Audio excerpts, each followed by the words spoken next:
Je voudrais juste vous dire que c'est vraiment un travail. Rico a porté ce projet pendant 10 ans. Il a eu 17 ans. 17 ans.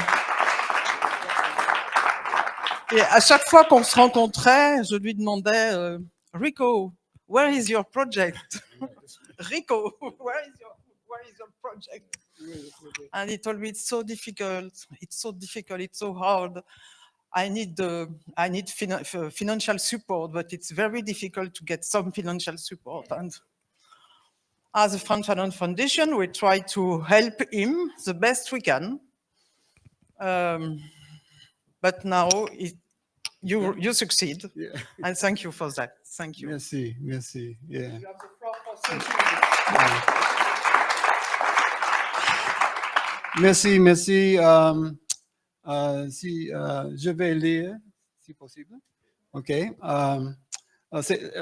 Ces projets ont commencé en 2007, les ans pour le Frantz Fanon Foundation aussi. Oui, c'est bon. Je prétends que la raison pour laquelle cela a pris autant de temps est que j'attendais le Centenaire pour sortir le film. Oui. Mais c'est vrai, les obstacles ont été nombreux. Mais chaque retard a apporté une opportunité.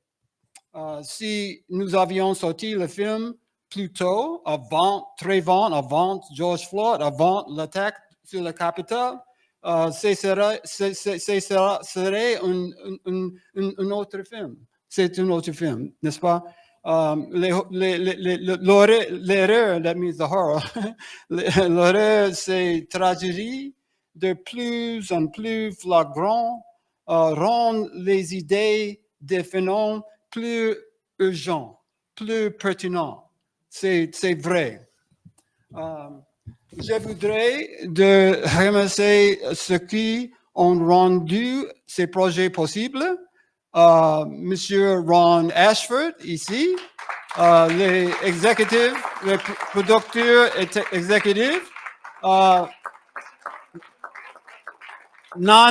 Miss Nana Ashurst, les coproductrices, Miss Ornella Baganese, archiviste et coproductrice. Aussi, Mr. David Smaja, la caméra. Et aussi, Madame Mireille Fanon Mendes-France et la Fondation. Oui, c'est possible. Et aussi, merci pour vous de venir. C'est très important pour moi. Merci. C'est possible une question avec Ornella pour traduire? Oui, c'est possible, je ne sais. Et si vous avez les questions, je ne sais. This is Ornella, yes, Ornella Baganese.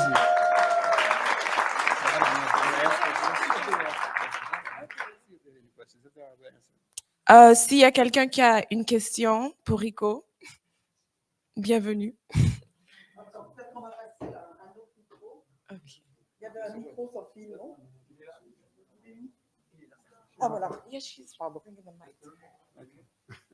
So, I'm in English. and I try. Yes.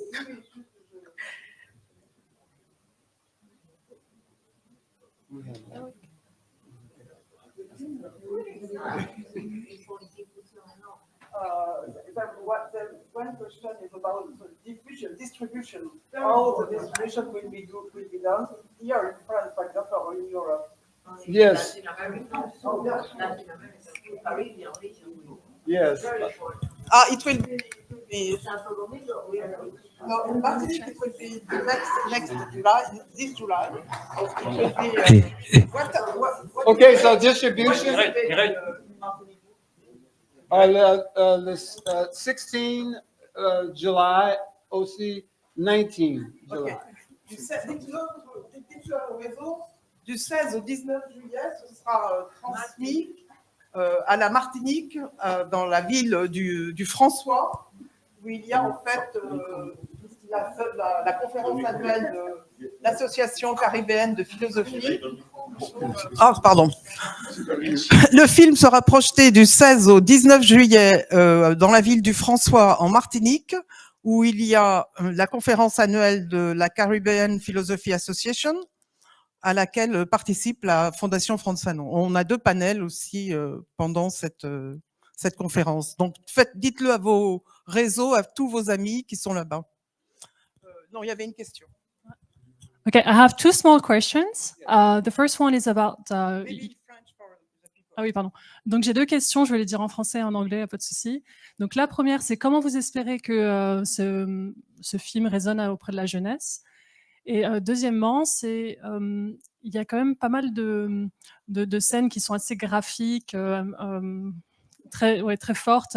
Moi, j'ai été un peu bouleversée par cette-ci. Et alors, qu'est-ce que vous espérez provoquer en les incluant dans ce film? Voilà. Et donc, je vois qu'elle traduit, donc je ne traduis pas. What guided your choice in including those graphic scenes? Thank you for that question. Okay, yeah, thank you for that question. It's one main audience. Oh, yeah. Well, anyway, one of the main audiences to me for the film are the young people who didn't have an association with Fanon, many. And so one of the reasons, like for the soundtrack for Tupac, is to bring young people in with us, you know. We got Nina for us, and then we got Tupac for yous. So, because it's the young people, you know, it's happening now for them. It's happening for all of us, but it's really deep. And I think we have to bring everybody in. In New York, just now, we had a mayoral election, and it was the young people who decided, no, the old guard, no, we're going to change. And so Zoran, a 33-year-old Indian man, yeah. And so it's the young people, it's their voice, it's their strength. And Fanon and his militants gives them the courage, you know? So, what's that?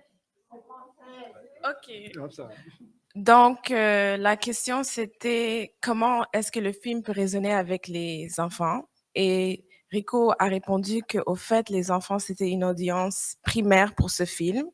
Et puis, il voulait que ce film soit une façon pour les enfants ou bien les jeunes qui ne connaissent pas Fanon de le reconnaître. Parce que c'est important. C'est les enfants qui sont, par exemple, aux États-Unis, qui sont en train de subir ces actions. Et aussi, il parle comment à New York, récemment, on a eu une élection pour notre maire. Et puis récemment, ce sont les enfants qui ont voté pour un nouveau maire qui est un Indien de 33 ans. Donc, c'est vraiment une façon, et la militancie de Frantz Fanon, c'est une façon pour lui d'apprendre aux enfants qui peuvent se battre et puis qu'ils ont une façon de faire ça. Il n'est pas encore le maire. Il n'est pas encore maire, ouais, mais on essaie. Pardon? Ouais. Primary. Ah, s'il vous plaît. On va organiser, ne parlez pas tous. Yeah, I know. The second part, yeah. And the second part, I say it in English and it'll be translated. Yes, I mean, this whole idea of disembodiment and the peril of Black bodies, that's the concept for Fanon, the peril of Black bodies in a racist system. And it's hard to see. It's hard to live. It's toxic. But that's where we live. And so it's a part of the picture in this case. Donc, la deuxième question, c'était à propos des scènes qui étaient très graphiques et puis pourquoi il a décidé d'inclure des scènes aussi graphiques. Et c'est pour parler de la condition des Noirs. C'est aussi graphique et c'est aussi toxique. Donc, c'est la réalité ouais, c'est la réalité. Merci. This lady here. Ok, je crois que c'est moi qui...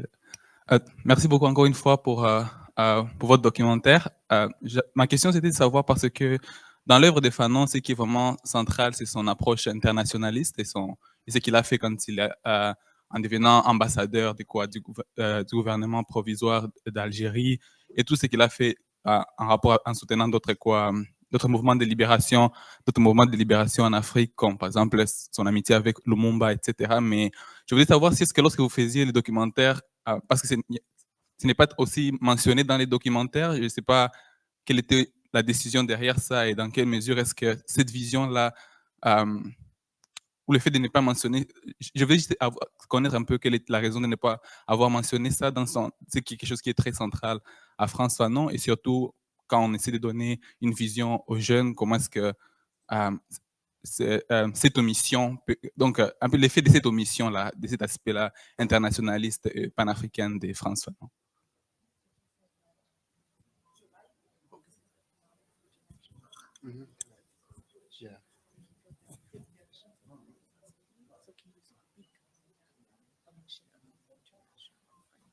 Well, yeah, I can say the question, I guess you all heard the question, is that the global nature of these atrocities is immediate and global because of the internet. I mean, we all experienced George Floyd, and we came together because of that. So in my mind, that was a global moment that was really a sobering, and not only a sobering, but action.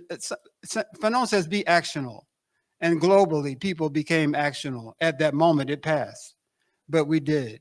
And so in my mind, that is what these things that are happening, in the United States, are things that we're all, I mean, you know what we're going through right now, but you all do. And I'm so glad to be here, just for a moment, because I think that it's important in terms of what Fanon is doing and his internationalism, which is a given. I feel like the film is taking that to a certain extent as an understanding, because what goes on in the United States will go on here, and it does go on in South Africa, and it will go on in Palestine. I mean, it's the same reaction, the same violence that just permeates. And so that would be my answer to that question. Donc, Rico, sa réponse a dit que au sujet de questions de l'international, c'est que, par exemple, ce qui s'est passé avec George Floyd et l'âge dans lequel on habite, où on a des réseaux sociaux et beaucoup de choses sont sur l'Internet. Donc, le moment de George Floyd, bien que ça s'est passé aux États-Unis, ça s'est senti dans tout le monde. Et c'est pas juste aux États-Unis où il y a eu des actions contre ça. Donc, c'est comme s'il y a c'est comme compris, même si c'est pas dit. Et puis aussi, pour montrer que ce qui se passe aux États-Unis, c'est la même violence qui se passe ici, c'est la même violence qui se passe en Afrique du Sud. Donc, c'est comme ça qu'il répond. Merci pour la question. Oh yeah, this lady. Another 1 year. After Okay. Pardonnez-moi mon inculture, mais est-ce que il y a, même si Frantz Fanon ne s'est rendu aux États-Unis qu'à la fin de sa vie finalement, est-ce qu'il y a eu des écrits ou des paroles qui concernaient spécifiquement le racisme ou le colonialisme d'ailleurs aux États-Unis américains?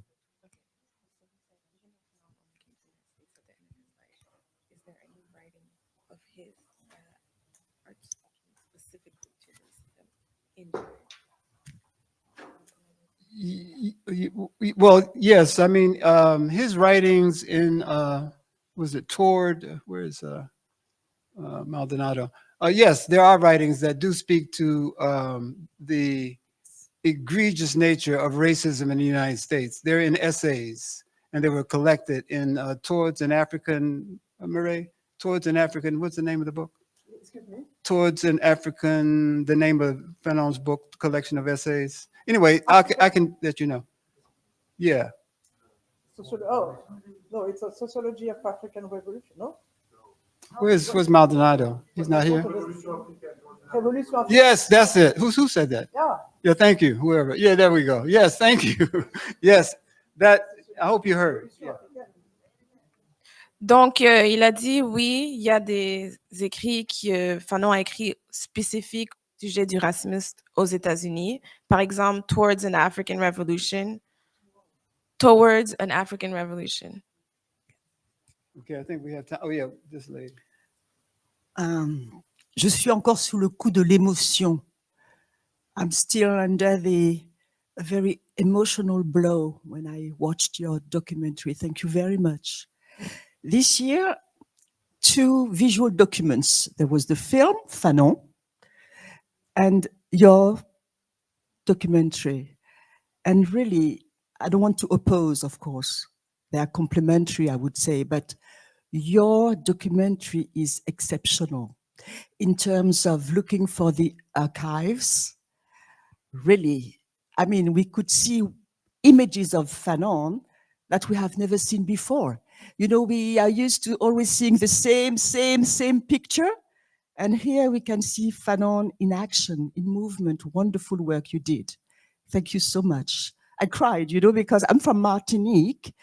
And anywhere I go around the world and I say I'm from Martinique, they say, oh, Fanon, more than Césaire, you see?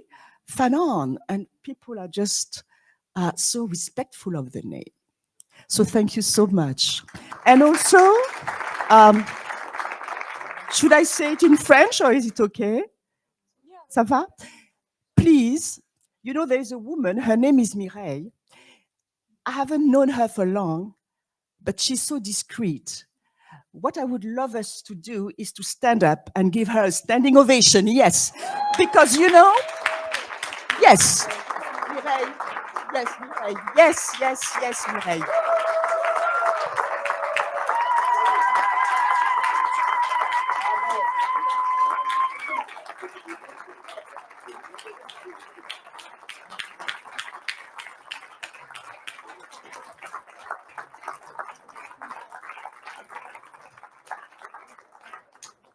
Non, soyons très clairs, c'est un travail collectif et je ne remercierai jamais assez Samia, Louis, Rico pour son travail, Alan, Norman et Nelson. Nous sommes une petite équipe, nous travaillons depuis le mois de septembre, je crois, au moins, avec beaucoup de difficultés, très peu de moyens.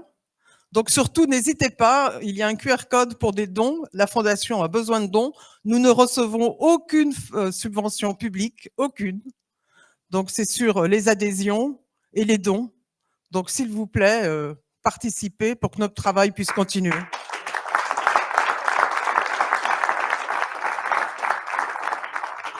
And just one last thing from me is that this is the world premiere of this film. And that is because of the Frantz Fanon Foundation. So we are so proud. And the last thing I want to say about the archives that you mentioned. So the 2 of us, but she is the archivist who's now at the Schomburg. Yeah. And there were like we had more than 300, different archives, filmed, this kind of thing. And it was a nightmare. We're not supposed to have it. We don't have the money to buy it. You know what I mean? All kinds of stuff. But we got it. And that's what we put here. So thank you so much. Yeah. And I think this is the last question, I believe. Oui, merci. Ma première question, c'est quand pourra-t-on voir ce film en salle en France? Et deuxième question, on a la chance d'avoir eu plusieurs films sur Frantz Fanon, mais il y en a un qui va ressortir le 23 juillet d'ailleurs de Ademur Zaza. Il y en a eu un en avril aussi qui était complètement centré sur son travail de médecin.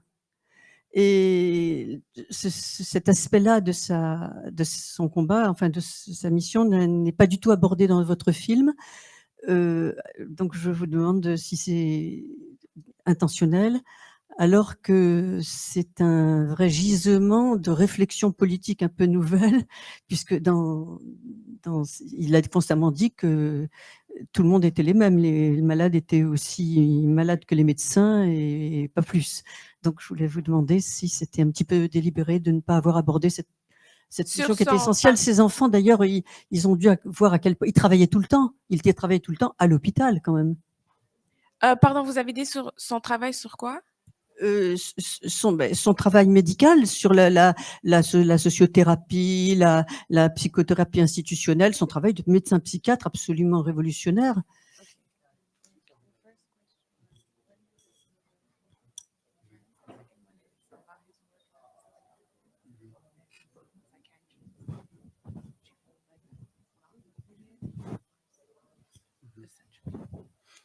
Yes, we're doing distribution or trying to do it now. There's one company called Watermelon Films, which is a Palestinian company that is, asking us. We're trying to close that deal if we can. So that's where distribution stands. In terms of the idea of his practice, there are films that look directly at his practice. This film, it deals with his practice, but in my mind, it's his focus on the psyche in terms of how we deal with racism is what was important and different for me about his practice, so that therefore this idea of the dual neurosis, which comes from that thinking and that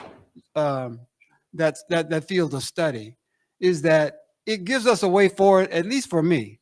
It says that, that the project for us is the human project, to try to be human, and that's a social and sociological necessity. And to do that, people have to be able to see each other.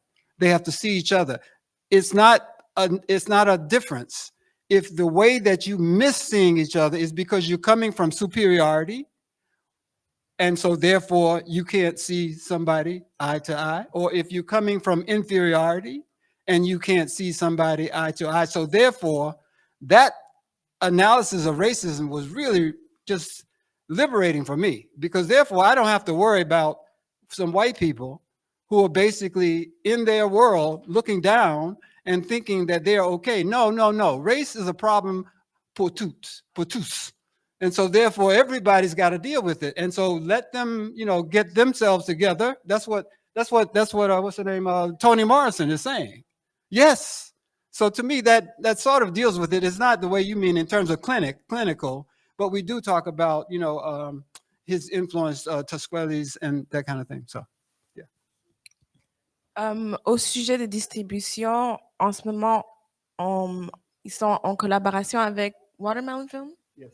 avec un distributeur qui s'appelle Watermelon Film, qui est un distributeur from Palestine, qui est un distributeur de Palestine. Et au sujet de sa pratique médicale, il y a beaucoup de films qui parlent de Fanon, comme vous avez dit, et Rico spécifiquement voulait focaliser sur son analyse psychologique du racisme. Donc, c'était un choix.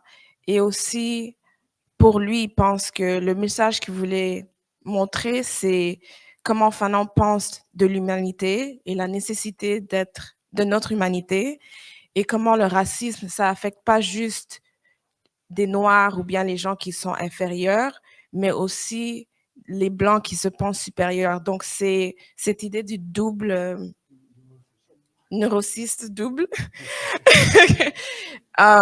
Donc, pour lui, ça a été une réalisation qui était très libérante, parce qu'il pourrait voir comment le sujet du racisme, c'est quelque chose que tout le monde doit lutter contre, et que les Blancs aussi doivent faire leur propre travail sur leurs propres problèmes quand il s'agit du racisme. Donc, ouais, au fait, il voulait spécifiquement parler de comment Fanon a analysé la psychologie et les effets du racisme sur notre psychologie. Yeah. Il y a eu...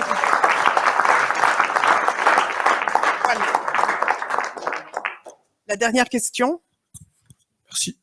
Alors, j'avais une question. J'ai vu les images et ça m'a fait penser à ce qui s'est passé récemment, les images de lutte contre la police Ça m'a fait penser à ce qui s'était passé récemment avec les migrants hispaniques aux États-Unis, notamment à Los Angeles.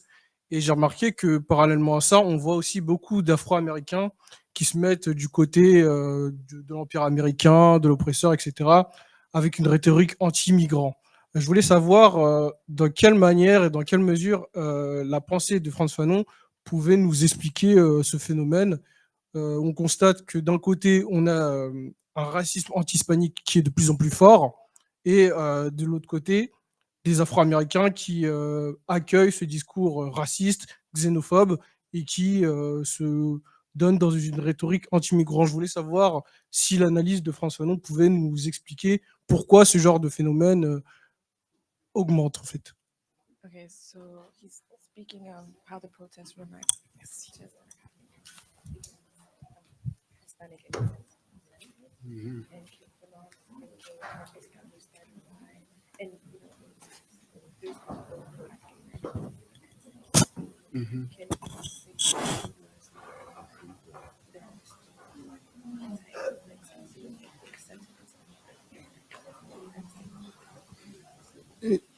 So, in my mind, the idea of Fanon that speaks to that is the idea of the project of humanity. The idea that, any man who anywhere has spoken in favor of the dignity of man, I'm in solidarity with that.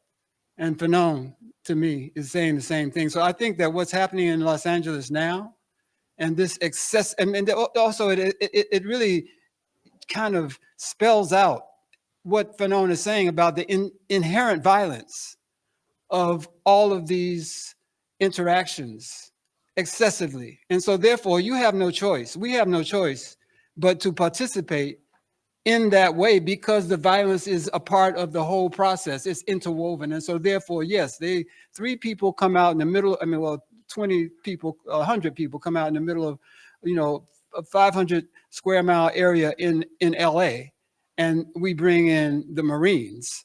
That's what we're looking at. So I think that Fanon helps us understand. The thing that's important to me about Fanon is just understanding, just so we can see. Understanding is mellow.